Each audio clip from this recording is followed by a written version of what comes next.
ಫೆಂಗಾಲ್ ರೌದ್ರಾವತಾರ ಹೇಗಿದೆ ಅನ್ನೋದರ ಬಗ್ಗೆ ನೋಡೋಣ. ಈ ಸೈಕ್ಲೋನ್ ಸುನಾಮಿಗೆ ಇಡೀ ತಮಿಳುನಾಡು ಬೆಚ್ಚಿ ಬಿದ್ದಿದೆ. ತಮಿಳುನಾಡು ಪುದುಚೇರಿಯಲ್ಲಿ ಫೆಂಗಾಲ್ ರೌದ್ರಾವತಾರ ತೋರಿದೆ. ಜಲಪ್ರಳಯವೇ ಸೃಷ್ಟಿಯಾಗಿದೆ. ಸೈಕ್ಲೋನ್ ಸುನಾಮಿಗೆ ತಮಿಳುನಾಡು ಬೆಚ್ಚಿ ಬಿದ್ದಿದೆ. ತಮಿಳುನಾಡು ಮತ್ತು ಪುದುಚೇರಿಯಲ್ಲಿ ಫೆಂಗಾಲ್ ಚಂಡಮಾರುತದ ಅಬ್ಬರ ಜೋರಾಗಿದ್ದು ಈ ರೌದ್ರಾವತಾರಕ್ಕೆ ಜನ ಕಂಗಾಲಾಗಿದ್ದಾರೆ. ಹವಾಮಾನ ತಜ್ಞರನ್ನೇ ಈ ಸೈಕ್ಲೋನ್ನ ಎಫೆಕ್ಟ್ ಬೆರಗಾಗಿಸಿದೆ. ತಮಿಳುನಾಡು ಮತ್ತು ಪುದುಚೇರಿಯಲ್ಲಿ ಪ್ರವಾಹವೇ ಸೃಷ್ಟಿಯಾಗಿದೆ. ಹವಾಮಾನ ತಜ್ಞರನ್ನೇ ಇದು ಬೆರಗಾಗಿಸಿದೆ. ಬಂಗಾಳಕೊಲ್ಲಿಯಿಂದ ಅರಬ್ಬಿ ಸಮುದ್ರದ ತೀರದತ್ತ ಫೆಂಗಾಲ್ ಅಪ್ಪಳಿಸ್ತಾ ಇದೆ. ಕರ್ನಾಟಕ ಕೇರಳ ಗಡಿಯಲ್ಲೂ ಕೂಡ ಭಾರೀ ಮಳೆಯಾಗುವಂತ ಸಾಧ್ಯತೆ ಇದ್ದು ಈಗಾಗಲೇ ಎಚ್ಚರಿಕೆ ಕೊಡಲಾಗಿದೆ ಕರಾವಳಿ ಭಾಗದಲ್ಲಿ. ಇನ್ನು ಕೃಷ್ಣಗಿರಿ ಧರ್ಮಪುರಿಯಲ್ಲಿ ಕಂಡು ಕೇಳರಿಯದ ಮಳೆ ಸುರಿತಾ ಇದೆ. ಚಳಿಗಾಲ ಇದು, ಡಿಸೆಂಬರ್ ತಿಂಗಳು. ಈಗ ಸುರಿತಾ ಇರೋ ಈ ಮಳೆಯಿಂದಾಗಿ ಜನಜೀವನ ಅಸ್ತವ್ಯಸ್ತವಾಗಿದೆ. ಸಾವು ನೋವುಗಳಾಗ್ತಾ ಇದೆ. ಜಲ ಸುನಾಮಿಯೇ ಸೃಷ್ಟಿಯಾಗಿದೆ. ದೃಶ್ಯಗಳಲ್ಲಿ ನೋಡ್ತಾ ಇದ್ದೀರಿ ನೀವು. ತಮಿಳುನಾಡು ಪುದುಚೇರಿಯಲ್ಲಿ ಫೆಂಗಾಲ್ ಚಂಡಮಾರುತದ ರೌದ್ರಾವತಾರ ಹೇಗಿದೆ ಅಂತ. ರಸ್ತೆಯಲ್ಲಿ ಹರಿತಾ ಇರುವಂತಹ ನೀರಿದು. ಕೃಷ್ಣಗಿರಿ ಧರ್ಮಪುರಿಯಲ್ಲಿ ಕಂಡು ಕೇಳರಿಯದ ಮಳೆ ಆಗಿದೆ. ಮಳೆಗಾಲದಲ್ಲೂ ಇಷ್ಟು ಮಳೆ ಅಬ್ಬರಿಸಿರಲಿಲ್ಲ. ಆದರೆ ಈ ಸೈಕ್ಲೋನ್ ಎಫೆಕ್ಟ್ನಿಂದಾಗಿ ಈಗ ಈ ತರ ರೌದ್ರಾವತಾರದಲ್ಲಿ ಮಳೆ ಸುರಿತಾ ಇದೆ ಅಂತ ಜನ ಕಂಗಾಲಾಗಿದ್ದಾರೆ. ಕರ್ನಾಟಕಕ್ಕೂ ಕೂಡ ಫೆಂಗಾಲ್ ಚಂಡಮಾರುತದ ಅಬ್ಬರ ತಟ್ಟುತ್ತಾ ಇದೆ. ಕರಾವಳಿ ಭಾಗದಲ್ಲಿ ಭಾರೀ ಮಳೆಯಾಗುವಂತಹ ಸಾಧ್ಯತೆ ಇದೆ. ಈಗಾಗಲೇ ಮಳೆ ಸುರಿತಾ ಇದೆ. ಡ್ರೋನ್ ದೃಶ್ಯಗಳನ್ನು ನೋಡ್ತಾ ಇದ್ರಿ ನೀವು. ಯಾವ ರೀತಿಯಾಗಿದೆ ಫೆಂಗಾಲ್ ಚಂಡಮಾರುತದ ಅಬ್ಬರಕ್ಕೆ ತಮಿಳುನಾಡು ಅಂತ ದೃಶ್ಯಗಳಲ್ಲಿ ನೋಡ್ತಾ ಇದ್ರಿ. ಅಲ್ಲಲ್ಲಿ ಗುಡ್ಡ ಕುಸಿದಿದೆ, ಮನೆಗಳು ಮುಳುಗಿ ಹೋಗಿದೆ, ಎಷ್ಟೋ ವಾಹನಗಳು ಕೊಚ್ಕೊಂಡು ಹೋಗಿದೆ, ಜನ ಪ್ರಾಣ ಕಳ್ಕೊಂಡಿದ್ದಾರೆ. ಇದು ಸೈಕ್ಲೋನ್ನಿಂದ ಆಗಿರುವಂತಹ ಅನಾಹುತಗಳಿದು. ಇನ್ನೂ ಸಹ ಎಚ್ಚರಿಕೆ ಮುಂದುವರೆದಿದೆ. ಭಾರೀ ಮಳೆ ಸುರಿಯುವಂತಹ ಸಾಧ್ಯತೆ ಇದೆ ಅನ್ನೋ ಎಚ್ಚರಿಕೆ ಹವಾಮಾನ ಇಲಾಖೆಯಿಂದ ಕೊಡಲಾಗಿದೆ. ಇಡೀ ತಮಿಳುನಾಡು ಈ ಸೈಕ್ಲೋನ್ ಎಫೆಕ್ಟ್ನಿಂದಾಗಿ ಬೆಚ್ಚಿ ಬಿದ್ದಿದೆ. ಬಂಡೆಗಳು ಉರುಳಿದೆ, ಗುಡ್ಡ ಕುಸಿದಿದೆ, ರಸ್ತೆ ತುಂಬೆಲ್ಲ ನೀರು, ತಗ್ಗು ಪ್ರದೇಶಗಳಿಗೆ ನೀರು ನುಗ್ಗಿದೆ.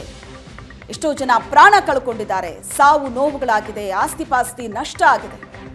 ಒಟ್ಟಿನಲ್ಲಿ ಈ ಸೈಕ್ಲೋನ್ ತಮಿಳುನಾಡು ಭಾಗದಲ್ಲಿ ಭಾರೀ ಅವಾಂತರ ಸೃಷ್ಟಿ ಮಾಡಿದೆ. ಕರ್ನಾಟಕಕ್ಕೂ ಕೂಡ ಈಗ ಹೈ ಅಲರ್ಟ್.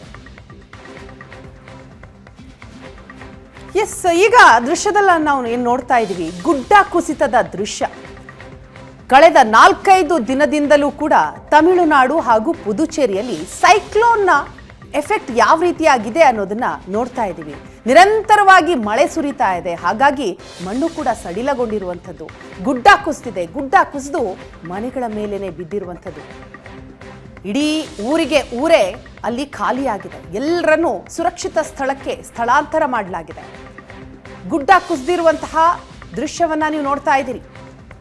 ಅನೇಕ ಜನ ಸಾವಿಗೀಡಾಗಿದ್ದಾರೆ, ಸಾವು ನೋವುಗಳಾಗಿದೆ, ಆಸ್ತಿಪಾಸ್ತಿ ನಷ್ಟ ಆಗಿದೆ. ಈ ಫೆಂಗಲ್ ರೌದ್ರಾವತಾರ ಹೇಗಿದೆ ಅನ್ನೋದು ಈ ಚಿತ್ರದಲ್ಲಿ, ಈ ದೃಶ್ಯದಲ್ಲಿ ನಾವು ನೋಡ್ತಾ ಇದ್ದೀವಿ.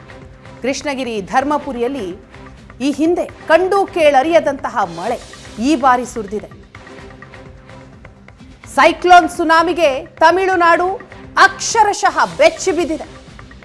ತಮಿಳುನಾಡು ಮಾತ್ರ ಅಲ್ಲ, ಪುದುಚೇರಿಯಲ್ಲೂ ಕೂಡ ಸಾಕಷ್ಟು ಅನಾಹುತಗಳಾಗಿದೆ.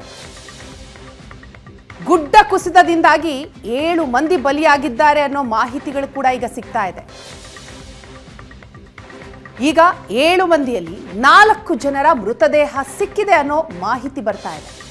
ಗುಡ್ಡ ಕುಸಿತದಿಂದಾಗಿ ಒಟ್ಟು 7 ಮಂದಿ ಬಲಿಯಾಗಿದ್ದಾರೆ, 4 ಮೃತದೇಹಗಳು ಸಿಕ್ಕಿದೆ.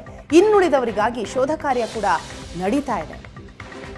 ತಮಿಳುನಾಡು ಈ ಹಿಂದೆ ಎಂದೂ ಕೂಡ ಇಂತಹ ಅನಾಹುತಕ್ಕೆ ಸಾಕ್ಷಿಯಾಗಿರಲಿಲ್ಲ. ಗುಡ್ಡ ಕುಸಿತದ ಹಿನ್ನೆಲೆಯಲ್ಲಿ ಇಡೀ ಊರೇ ಯಾವ ರೀತಿಯಾಗಿದೆ ಅನ್ನೋದನ್ನ ನೋಡ್ತಾ ಇದ್ದೀವಿ.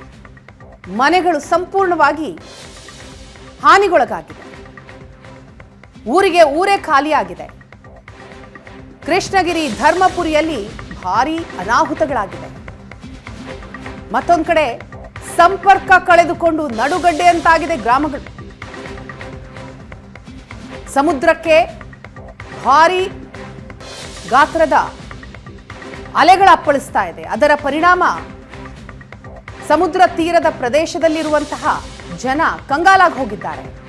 ಅವರನ್ನ ಬೇರೆ ಕಡೆಗೆ ಸ್ಥಳಾಂತರ ಮಾಡಲಾಗಿದೆ ನಿಜ, ಆದರೆ ಆಸ್ತಿ ಪಾಸ್ತಿ ಎಲ್ಲವೂ ಕೂಡ ನಾಶ ಆಗಿದೆ. ಊರಿನ ಒಳಗಡೆನೆ ಯಾವ ರೀತಿ ರಭಸವಾಗಿ ನೀರು ಹರಿತಾ ಇದೆ ಅನ್ನೋದನ್ನ ದೃಶ್ಯದಲ್ಲಿ ನೋಡ್ತಾ ಇದ್ದೀವಿ.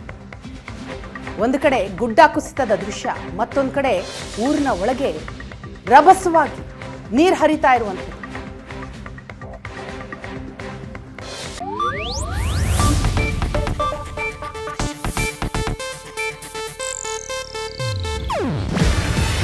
ಇದು ಏಷ್ಯಾನೆಟ್ ನ್ಯೂಸ್ ನೆಟ್ವರ್ಕ್ ಪ್ರಸ್ತುತಿ.